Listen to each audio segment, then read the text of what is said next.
But even with the Phase 1 trade deal announcement late last week, there are still some loose ends that need to be tied up, not just with China, but with the new NAFTA agreement as well.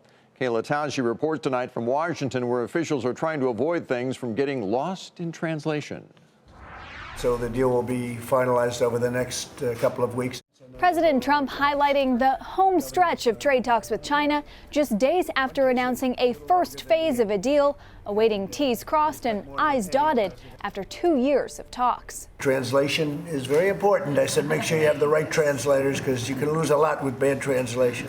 Within the 86 pages of the deal, some terms appear lost in translation.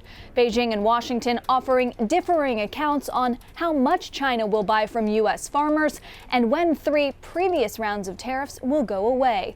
The lead U.S. negotiator, Ambassador Bob Lighthizer, remains skeptical on China's ability to honor this and future deals. We're going to sign this agreement, but I'll tell you this, the second Phase 2 is going to be determined also by how we implement Phase 1. Phase 1 is going to be implemented right down to every detail. Lighthizer spent Monday trying to solve another problem, calming Mexico's anger over a new provision in the USMCA that allows U.S. government officials to report back on Mexico's labor laws.